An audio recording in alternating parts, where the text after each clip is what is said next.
Prezadíssimos, Paz seja convosco. Meu prazer, mais uma vez, te convidar para meditarmos nos assuntos da nossa Escola Bíblica Dominical. Vamos seguindo nosso roteiro falando sobre a Igreja de Cristo Jesus e o Império do Mal. Esta relação entre as duas instituições, vamos dizer assim, o Império do Mal e a Igreja do Senhor. Bom lembrar que Jesus, quando orou lá na chamada oração sacerdotal, ou sumo sacerdotal, de João capítulo 17, o Senhor Jesus disse ao Pai: Pai, não peço que os tires do mundo, mas que os livres do mal. Era o Mestre Jesus falando com o Pai a respeito da igreja, dos crentes que ali estavam representados por aqueles 11 discípulos, porque o Judas já não estava mais presente, já havia saído. Bom, como viver neste mundo dominado pelo espírito da Babilônia, como temos visto desde a lição número 1. E hoje já chegamos na lição número 6 deste terceiro trimestre de 2023, tratando deste assunto tão sério, tão atual como sempre. Porque o espírito da Babilônia se identifica com o espírito do anticristo, mencionado por João na sua primeira carta. Capítulo 2, por exemplo, versículo 18 a seguir. Bom, o tema desta lição, número 6, é a desconstrução da masculinidade bíblica. E para tanto é sugerido um texto-ouro, texto-chave, de Gênesis capítulo 2, versículo 15, que diz: E tomou o Senhor Deus o homem e o pôs no jardim do Éden para o lavrar e o guardar.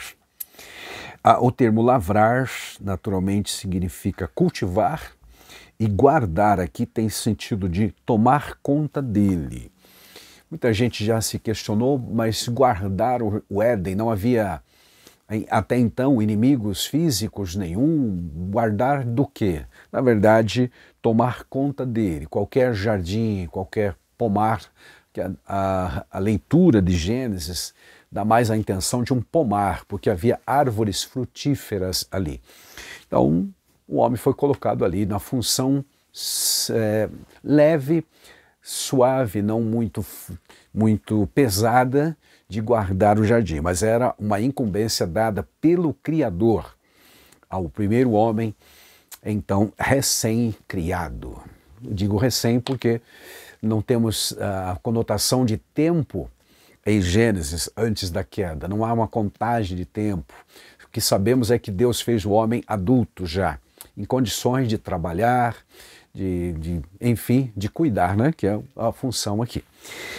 O homem foi criado com qualidades que expressam virilidade, irresponsabilidade e liderança.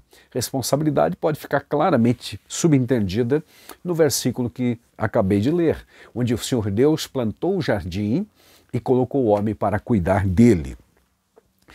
Na sequência, ao relato bíblico, no capítulo seguinte, sobre a formação da mulher também.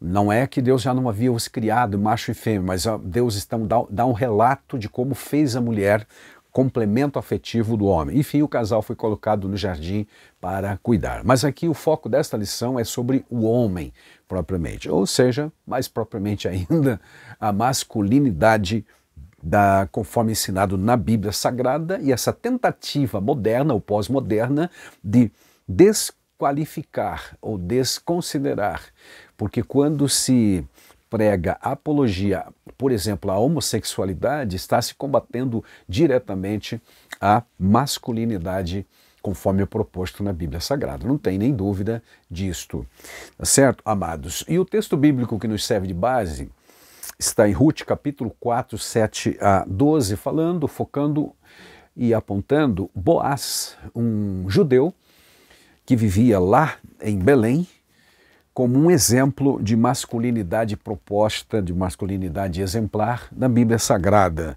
A história dele começa no capítulo 2 de Ruth, onde ele aparece na narrativa sem muitos detalhes sobre a sua vida.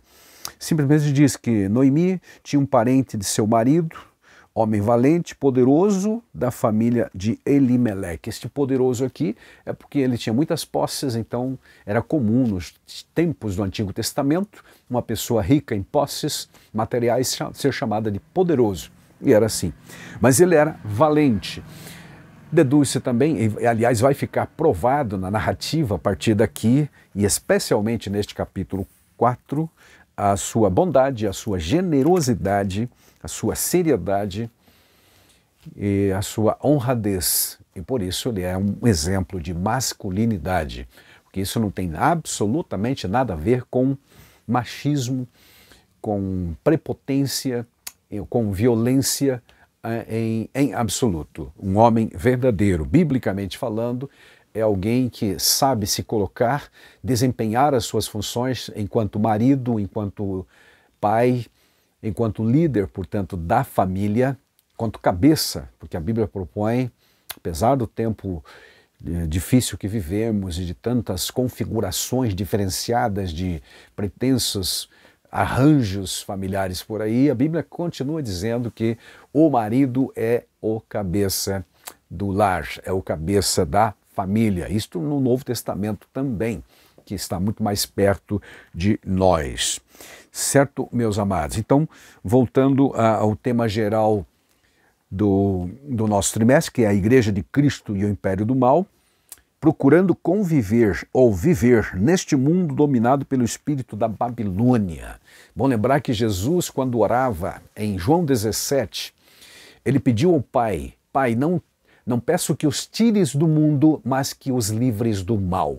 Então a igreja vai continuar aqui vivendo, trabalhando, esforçando-se, fazendo o que pode ser feito, representando Deus efetivamente aqui na terra, com a presença naturalmente do Espírito Santo em suas vidas, cada crente individualmente, mas não será tirada do mundo até que Deus defina ou decida o dia exato do arrebatamento e também da ressurreição concomitantemente daqueles que já morrerem em Cristo Jesus. Haverá um dia que a igreja será tirada sim do mundo, mas Jesus pediu, Pai, não peço que os tires agora do mundo, mas que os livres do mal. Então nós podemos repetir esta oração, Pai, nos ajude a que continuemos aqui neste mundo, mas que não nos deixemos levar, dominar ou influenciar pelas coisas que há no mundo, porque quem ama o mundo, disse o apóstolo João, o amor do Pai não está nele. Tá bom, amados? Enquanto pensando nisso, vamos falar sobre então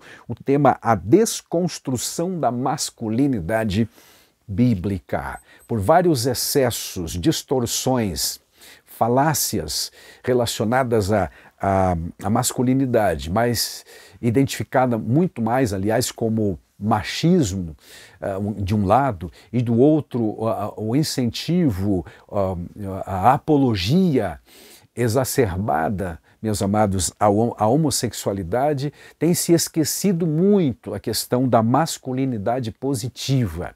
Isso é importante porque estamos próximos também de comemorar o Dia dos Pais no sentido masculino da palavra, certo, amados? E que Deus nos ajude, porque nesse tempo confuso realmente está complexo. As pessoas acabam decidindo o que deve ser, o que deve estar correto, relativizando o pecado, justificando comportamentos asquerosos, melhor dizendo, e assim sucessivamente. Então se faz necessário que a Igreja de Cristo Jesus atenha-se a assuntos, apesar de polêmicos, mas que necessários são para confirmar, reafirmar, cimentar estes assuntos bíblicos.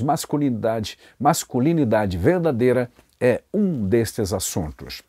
Agora, quando nós usamos, e aliás temos usado muito, o termo desconstruir, é importante dizer algumas coisas ou pensar um pouco mais seriamente sobre isso. Eu tenho dito nas nossas aulas que desconstruir é diferente naturalmente de destruir. Destruir é desabar, é derrubar imediatamente algo tal. Agora, desconstruir é um processo que às vezes é demorado, é algo... não é algo imediato, mas é uma ação demorada, é uma ação planejada com consciência de desconstruir e construir algo no lugar, certo? Destruir é simplesmente colocar abaixo, mas Destruir, isso é destruir. Agora, desconstruir é, como eu tenho dito, tirar tijolinho por tijolinho com cuidado e repor isso depois, ou reconstruir de acordo com outro princípio, com outra moral e assim por diante. Então, desconstruir é um processo de desfazer o que está sendo já pronto, a estrutura que está construída. E nesse caso, nossa estrutura bíblica de marido, de pai, tal como proposto pela palavra de Deus, a família, o ideal de família. É desfazer o que está construído, é desmontar, é desagregar, apagar ou remover o que está construído. E de uma forma, repito, consciente, sabendo que vão substituir por reconstruir de outra forma ou de outra maneira. Repetindo, desconstruir é isso, é desfazer o que está feito para repor algumas coisas diferentes. Já destruir é causar destruição, a demolição, sem muitas preocupação. Tá certo? A desconstrução é, em geral, de dentro para fora. Enquanto a destruição é de fora para dentro, a desconstrução procura se ensinar esses conceitos ou ideologias aos poucos e de dentro, o que é muito pior, porque quando vem um ataque externo, é muitíssimo mais fácil de debelar ou de identificar. Agora, quando é uma desconstrução, que é tirada aos pouquinhos ou então de dentro para fora, as coisas se complicam bem mais. Desconstruir tem por objetivo a reconstrução de algo novo, de um outro projeto, e é o que tem sido feito. Repetindo então, estamos tratando nesta lição da desconstrução da masculinidade bíblica. Quando começou isso? Há muitos anos, evidentemente, mas aos poucos, e hoje ela se encontra exacerbadamente exposta na mídia, em todos os lugares, na rua, em todos os vieses sociais e por aí vai, tá? Meus amados, então essa lição aborda este assunto. Nosso texto, então, bíblico básico está em Ruth, capítulo 4, versículos 7 a 12, que traz uma parte da história do homem chamado aqui no livro de Ruth, de um homem valente, um homem poderoso no sentido rico, ele era rico, um fazendeiro, chamaríamos hoje um empresário, mas que demonstrou amor, cuidado para com uma moça judia, e não foi apenas e tão somente por intenções próprias no sentido de sexualidade, o que era bem comum e ainda é no mundo masculino, sem Deus isto, mas ele realmente demonstrou interesse em ajudar a recuperar os bens e também a descendência, que era muitíssimo importante naquele tempo para os falecidos, seus parentes, ele era parente de Elimeleque, o esposo da Noemi, e também o Malom, que era esposo da Ruth, com a qual ele vai se relacionar, vai conhecê-la e vão naturalmente se casar e ter um filho descendente que irá substituir o marido, aliás, o marido falecido, o Malom, e o próprio Elimeleque, e assumir definitivamente e legalmente as posses da família, que com a morte, com a ausência do país, melhor dizendo, tiveram que vender, mas essa venda era temporária, porque agora é hora de recuperar. Ele foi o remidor da família, efetivamente, se você entende a linguagem de remissão lá no Antigo Testamento, tá bom? Então aqui está, capítulo 4, 7 a 12, que diz assim: havia, pois, já de muito tempo o costume em Israel quanto à remissão e contrato, para confirmar todo o negócio que o homem descalçava o sapato e o dava ao seu próximo. Isto era por testemunho em Israel, ou seja, uma cerimônia de tirar o sapato, quando se reuniam na porta da cidade, que era uma espécie de tribunal de pequenas causas, tratar das questões da cidadania na cidade ou na comunidade. Então, quando se fazia um negócio, um tratado, um contrato assinado, diríamos hoje, tirava-se o sapato como sinal de que estava fechando o negócio. Disse, pois, o remidor a Boaz, o remidor, um outro parente mais próximo de Ruth, que havia declinado do direito de remir as propriedades do Elimeleque, o falecido, e também da Noemi. Ele disse, toma para ti, e descalçou o sapato. Tirou o sapato, significando que, para testemunho de todas as pessoas que lá estavam, de que eles estava declinando da sua posição, do seu direito de remir e deixando para o Boaz fazer isto. Verso 9 diz que então Boaz disse aos anciãos: sois hoje testemunhas de que tomei tudo que foi de Elimeleque e de Quilion e de Malom da mão de Noemi. Ou seja, estou adquirindo, estou remindo, estou comprando toda a propriedade. E tem o verso 10, e de que também tomo por mulher a Ruth, a Moabita, que foi mulher de Malom, para suscitar nome do falecido sobre a sua herdade, para que o nome do falecido não seja desarraigado dentre os irmãos e da porta do seu lugar. Porta do seu lugar, porta da cidade, onde ele tinha uma posição de destaque, porque, repetindo, lá na porta da cidade é que se tratava dos assuntos comunitários das cidades de então. E o Malom tinha uma posição, um assento, uma cadeira lá. Então ele está recuperando esse direito legal para a família. E ele disse: disto sois hoje testemunhas. O verso 11 diz: todo o povo que estava na porta e os anciãos disseram: somos testemunhas, o Senhor faça... Aqui eles vão pronunciar uma bênção, um desejo de votos, de felicitações para ele e que Deus o abençoe. Eles dizem assim: o Senhor faça a esta mulher, ou seja, a Ruth que está vindo, entrando na sua família, como fez a Raquel, a Leia, que ambos edificaram a casa de Israel. E a ti, já valorosamente em Efrata, e faze-te nome afamado. Esse a ti significa porta-te valorosamente.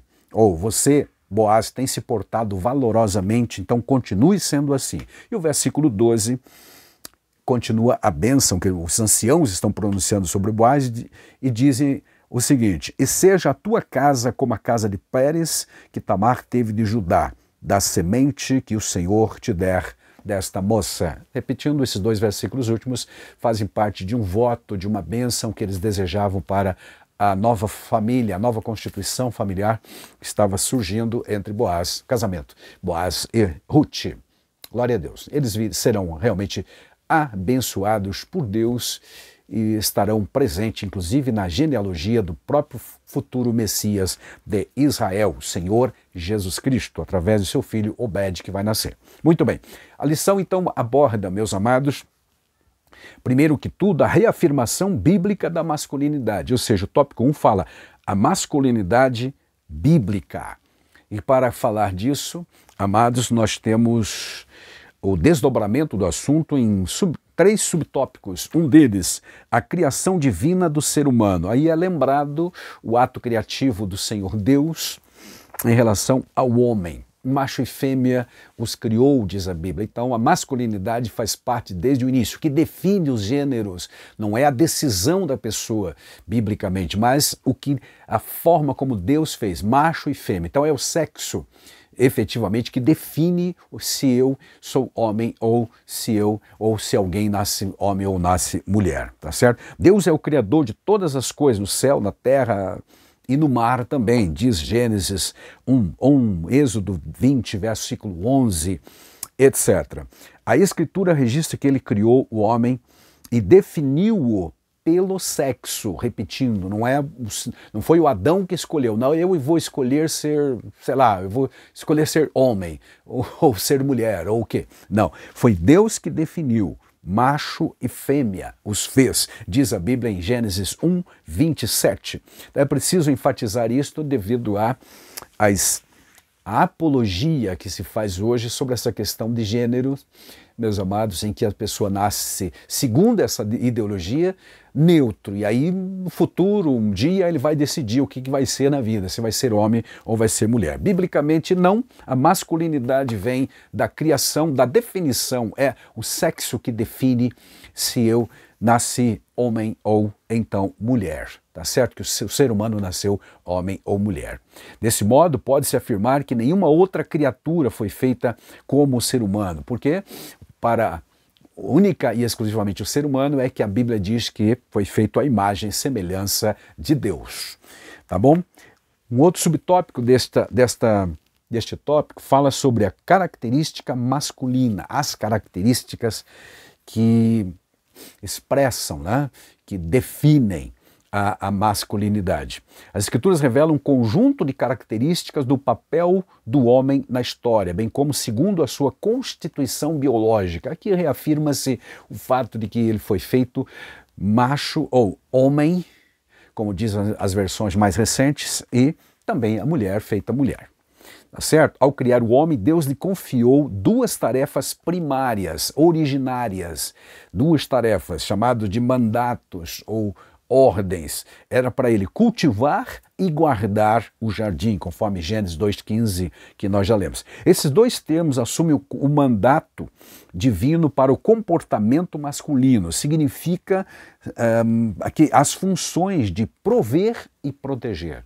Provedor e protetor são as duas incumbências iniciais de Deus para o homem como características masculinas. Eles tinham que prover todas as condições necessárias para o lar, para a família futura.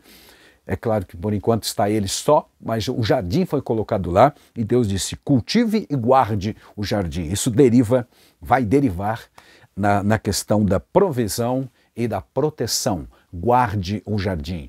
Cuide do jardim. Há uma implicação em tudo isso, em que o homem é o guardador da família, protetor dela também, como representante legal de Deus na terra. No Novo Testamento, Paulo ratifica, dizendo que cabe ao homem proteger a sua esposa. Está claramente escrito isto em Efésios capítulo 5, por exemplo, e os versículos 28 a 30. Ressalte-se que a masculinidade bíblica, não machismo, nós estamos falando de machismo, masculinidade bíblica, enaltece o amor e o cuidado em relação à mulher. Já o machismo, aí sim, denigre ou inferioriza a mulher, tornando-a uma mera escrava dos seus prazeres.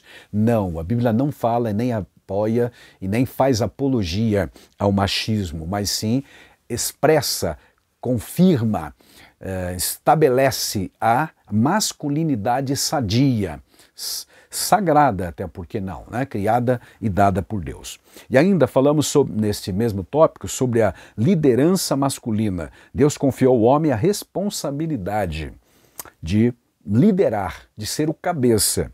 E isso não foi só lá no Antigo Testamento, porque também no Novo Testamento. Então, ao contrário das falácias do mundo que hoje propõe uma série de fatores e arranjos sociais chamados de famílias e as decisões que as pessoas tomam, a Bíblia Sagrada propõe que o homem é o cabeça da mulher, como líder, cabeça como líder, não como mandão, como chefe, mas como líder. Isso novamente está em Efésios capítulo 5, por exemplo, verso 29.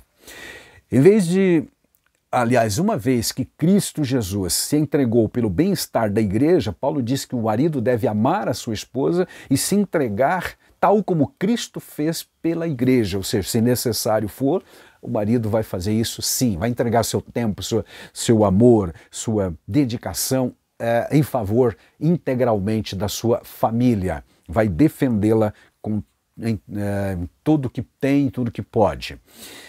Isso está tudo em Efésios capítulo 5. Nesse sentido, no exercício da liderança, o homem deve estar manifestando as virtudes tais como fortaleza, sabedoria, coragem, amor e respeito. E aí a lição vai trazer vários versículos para apoiar essas virtudes todas que o homem, enquanto saído das mãos de Deus, com a masculinidade correta, santa, verdadeira e adequada e sadia, vai demonstrar em relação à sua mulher, sua esposa e também a sua família, tá certo? Então o ponto 1 da lição enfatiza a masculinidade bíblica para contrapor-se naturalmente a essas falácias e essas ideologias malucas que estão no mundo hoje, propondo a escolha de sexualidade para cada um decide o que quer, o que está e aí a relativização, que nada mais é pecado, nada mais, não existe verdades absolutas, mas existe sim. E uma das verdades é que Deus fez o homem e a mulher, né? Então, enfatizando a masculinidade. No tópico 2, a lição vai falar um pouco dessa erosão, dessa deterioração da masculinidade. Tá? Vai falar sobre a apologia à homossexualidade. Em tempos pós-modernos, a ideologia de gênero faz contínuas investidas de legitimação da homossexualidade. Portanto, se faz necessário reafirmar a autêntica e sadia masculinidade. Repito, esse conceito ignora as características físicas e biológicas, alegando que o ser humano nasce sexualmente neutro e virá decidir depois o que ele quer ser, em termos de gênero. Tá? Ensina que a identidade de gênero e a orientação sexual independem da anatomia do corpo, mas não é isso que a Bíblia Sagrada ensina. Tá? A Bíblia continua falando que Deus fez homem e mulher, ou macho e fêmea. Também falamos nessa lição, nesse tópico, sobre a responsabilidade negligenciada. Em virtude da relativização da masculinidade, o modelo bíblico vem sendo abandonado. Quando o homem, então, não cumpre as suas funções de marido, de pai, ele está simplesmente negligenciando essa responsabilidade. A identidade masculina, que deveria estar associada à virilidade, a capacidade de prover, de proteger a família, é substituída por indivíduos de duplo ânimo, ou seja, vacilantes, inconstantes, como diz Tiago a respeito da fé, mas também aplica-se à questão da moral e da virilidade, certamente.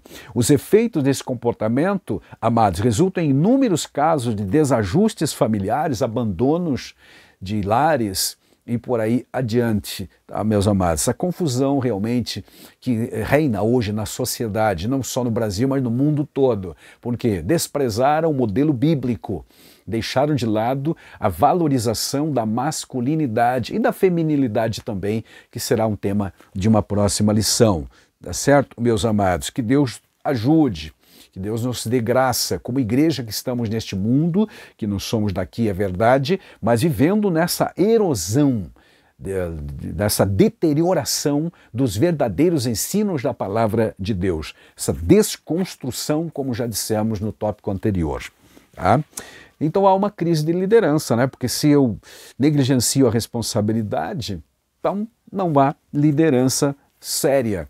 A crise de masculinidade tem gerado homens incapazes de exercer a liderança tal como a Bíblia propõe. O homem como cabeça da mulher, né? Da família. Cabeça no sentido de líder, tá?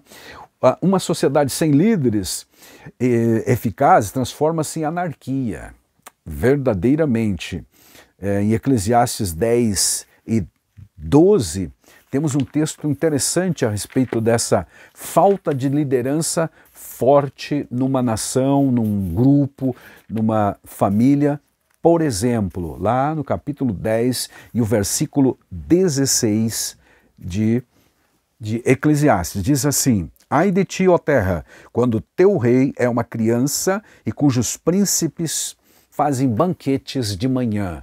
Então aqui a ideia, especialmente na parte A do versículo que fala sobre ai de ti terra, quando o teu rei é criança, ou seja, inexperiente, sem responsabilidade, porque não vamos colocar nos ombros de uma criança pequena essa liderança de uma nação, por exemplo, ou de uma família, claro. Então essa é a comparação que se faz. Quando há crise de liderança, o povo todo sofre. E no caso da família, a família toda também naturalmente sofre. Uma sociedade sem líderes, então, repetindo, sem líderes eficazes, transforma-se em uma anarquia, um caos. E é o que está acontecendo. No período do profeta Ezequiel, Jerusalém estava imersa em corrupção, idolatria, violência por todo lado. E Deus usa o profeta Ezequiel, no capítulo 22, e dizendo, se houvesse alguém que tivesse um tino, um raciocínio, um tirocínio, e colocasse-se na brecha, ou seja, defendendo a família, a nação, evitar-se-ia uma série de transtornos e quem sabe até o cativeiro teria sido evitado. Lá, literalmente Deus está dizendo, procurei um homem que se colocasse na brecha em favor deste povo e não achei. Ou seja, faltava masculinidade, faltou liderança, faltou alguém de pulso, de fibra moral para realmente assumir o compromisso de defender as famílias de Israel naquele tempo do Ezequiel, do Daniel e do Jeremias. Eles eram profetas, estavam fazendo sua parte, mas a liderança civil da nação estava negligenciando e sofreram indo para o cativeiro naquele tempo. Infelizmente, não houve liderança firme naquele tempo. Deus revelou ao profeta que uma das causas do juízo iminente era a crise de liderança. Procurava alguém para se colocar na brecha. Nesse caso, Deus ainda procura um tipo de homem, esse tipo de homem com fibra, literalmente, na sua veia, né?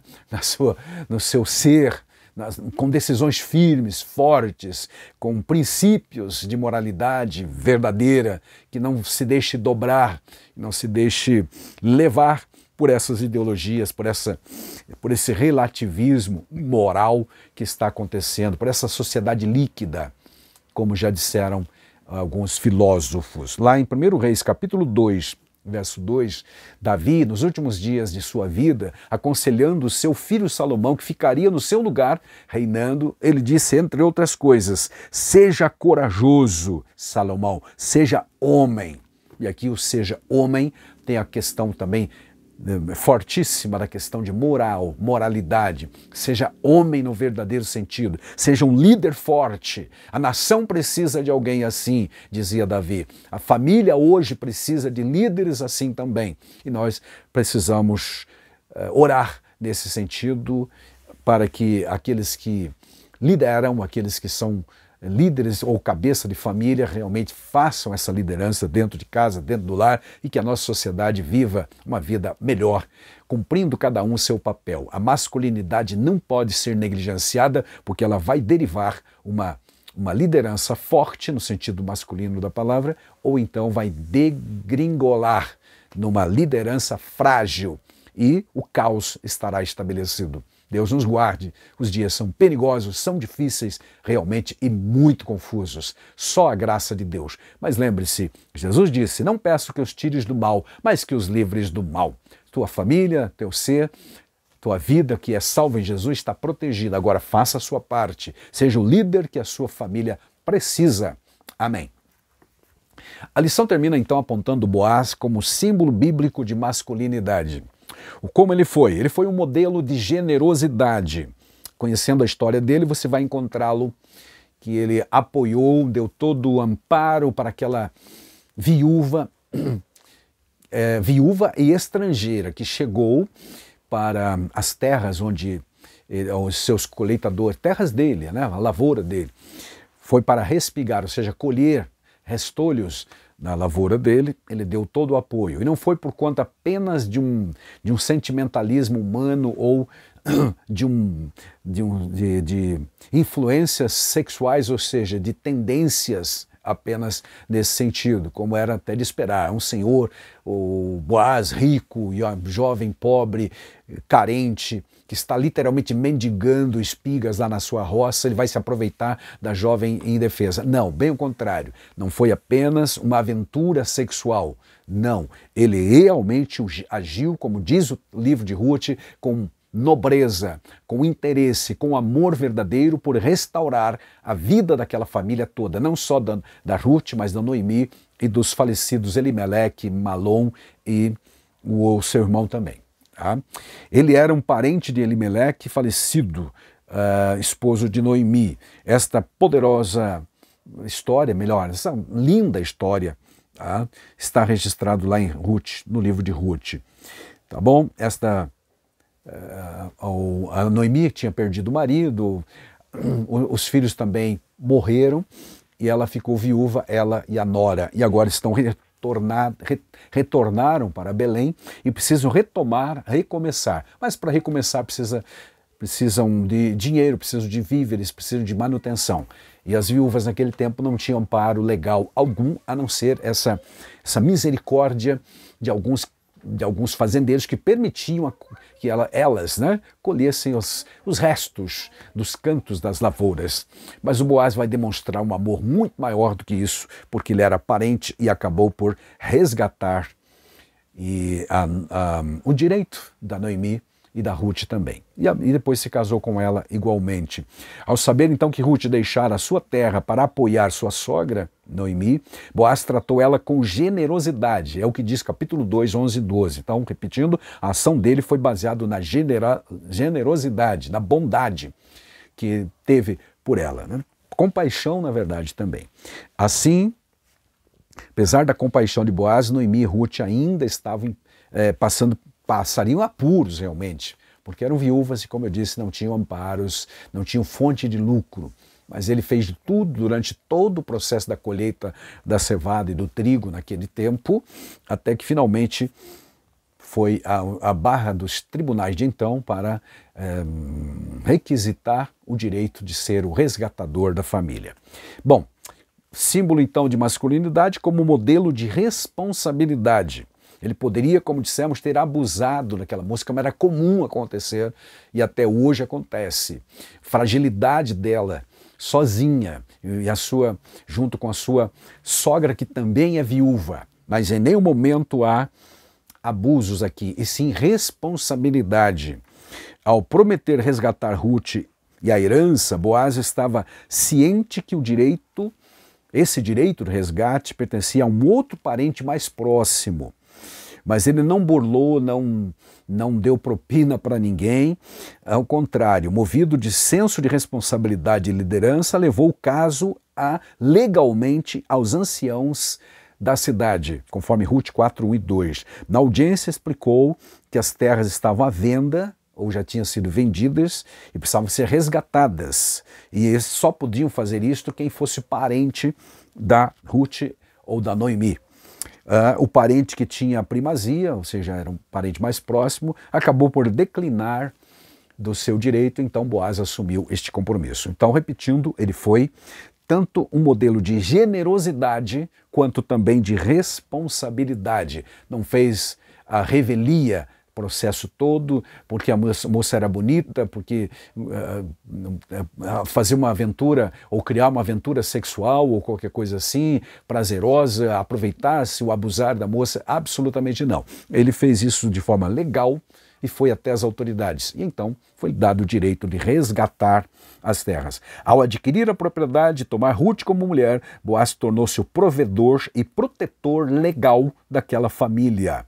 O casal gerou Obed, um filho, Obed, avô do rei Davi, de cuja linhagem nasceu depois o Cristo, conforme Ruth 4, 22 e Mateus capítulo 1, versículos 5, 6, 16. Boaz é um símbolo de masculinidade enquanto marido, enquanto pai, enquanto líder, que foi generoso, foi responsável, foi honesto, foi puro, e em nenhum momento demonstrou nenhum tipo de promiscuidade ou aproveitamento, como eu disse, muito menos abusou da situação. Ele é um exemplo. Que Deus nos ajude verdadeiramente, que possamos ver mais pessoas assim nesta sociedade caótica. Tá?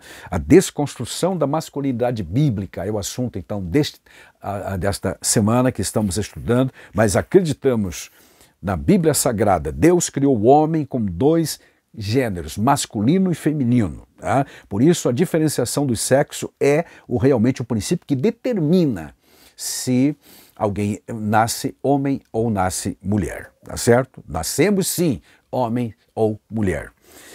Nesse sentido, a masculinidade é um conjunto de atributos e funções inerentes ao homem e que precisa ser preservado e que Deus nos ajude que esta preservação seja real em todos os sentidos e valorizada também, tá bom?